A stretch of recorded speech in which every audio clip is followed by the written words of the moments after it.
Hi friends, स्वप्न खुशबू चॅनलमध्ये तुम्हा सर्वांचं स्वागत आहे. फ्रेंड्स, आजच्या व्हिडिओमध्ये आपण झेंडूच्या फुलाची संपूर्ण माहिती जाणून घेणार आहोत. त्याआधी तुम्ही जर चॅनलवर नवीन असाल तर चॅनलला सबस्क्राईब करा. झेंडू या फुलाचा उपयोग फुलांच्या माळा करणे, व्यासपीठ सजवणे यासाठी मोठ्या प्रमाणावर केला जातो. याशिवाय निरनिराळ्या पुष्परचनेमध्ये, बगीचांमध्ये, रस्त्यालगत तसेच कुंड्यांमध्ये यांची लागवड केली जाते. झेंडूचे पीक राज्यात तिन्ही हंगामात घेतले जाते व त्यास मोठ्या प्रमाणावर मागणी असते. झेंडूची फुले अमेरिकेतील मूळ आहेत.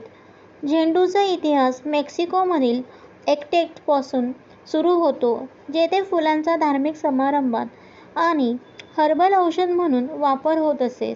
स्पॅनिश लोकांनी वनस्पती स्पेनला नेली, जिथे संपूर्ण युरोपमध्ये बियाणे पाठवले जात होते.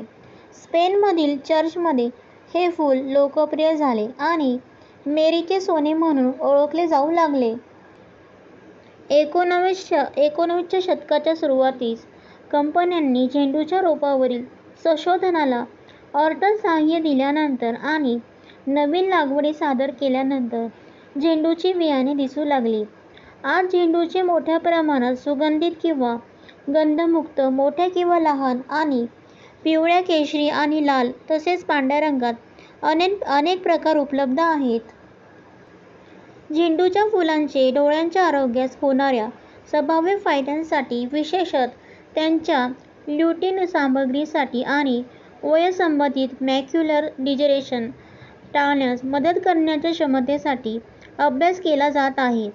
अंड्यातील ल्युटिन सामग्री वाढविण्यासाठी आणि पिवळ्या फळांच्या अंडातील पिवळा बलक असलेल्या नैसर्गिकरित्या अंडी तयार करण्याचा मार्ग म्हणून झेंडूची फुले कोंबड्यांना देखील दिली जातात. एकेकाळी असे मानले जात असे की झेंडूमुळे कीटक दूर होतात. झेंडूचे बऱ्याच वेगवेगळ्या संस्कृतींमध्ये महत्त्वपूर्ण आध्यात्मिक आणि धार्मिक महत्त्व आहे. हिंदू समारंभांमध्ये किंवा देवतांच्या सन्मानार्थ भारतात झेंडूने बनवलेल्या हारांचा वापर केला जातो. पश्चिमी देशांमध्ये झेंडू विधीसाठी आणि औषधी उद्देशाने वापरण्यासाठी संशोधन सुरू आहेत.